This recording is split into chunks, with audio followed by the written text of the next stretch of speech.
నూతిల పడ్డోని మీద నూరు రాళ్ళేస్తారు అన్నట్టు కేటీఆర్ మీద ఇప్పటికే ఏసీబీ ఈడీ కేసులు పెట్టింది కదా.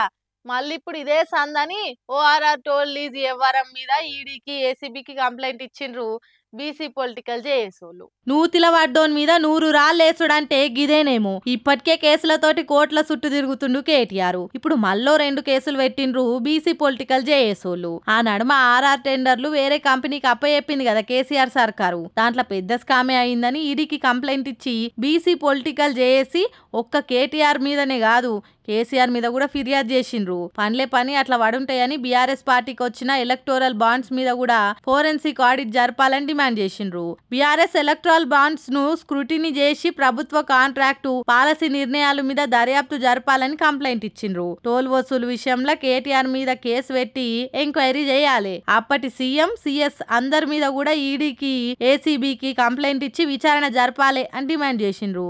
ఐఆర్బీ ఇన్ఫ్రాస్ట్రక్చరు కైటెక్స్ గార్మెంట్స్ కంపెనీలకు కాంట్రాక్ట్ ఎట్లిచ్చిండ్రు?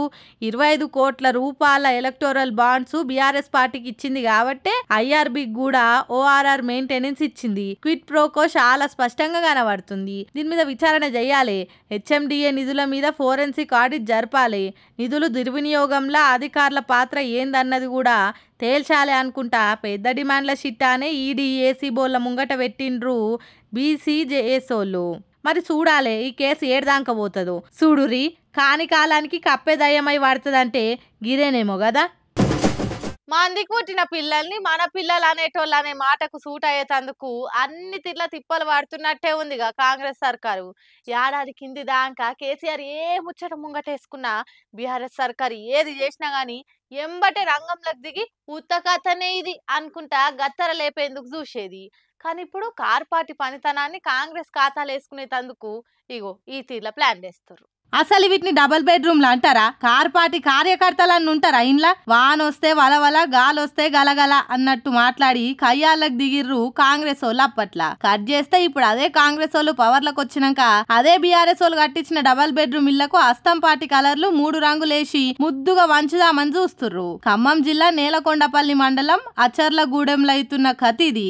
మరి వాళ్ళు ప్రతిపక్షంలో ఉన్నప్పుడు అంతగానం తిట్టి పోస్తే జనాలు ఏమనుకున్నారు? ఇంత కాంగ్రెస్ పవర్లకు వస్తే కొత్తగా కట్టి కాగితాలు చేతిలో పెడతదేమో అనుకున్నారు. కానీ ఇప్పుడు చేస్తుంది ఏంది? అవే ఇళ్లకు 3 రంగులు వేస్తుర్రు. మరి అప్పుడు క్వాలిటీ లేని ఇల్లు కాంగ్రెస్ అధికారంలోకి రాగానే అర్హులకు ఇస్తందుకు అవ్వల్దార్ తయారైనయా? జరంతనాన్ని ఉండాలి కదా.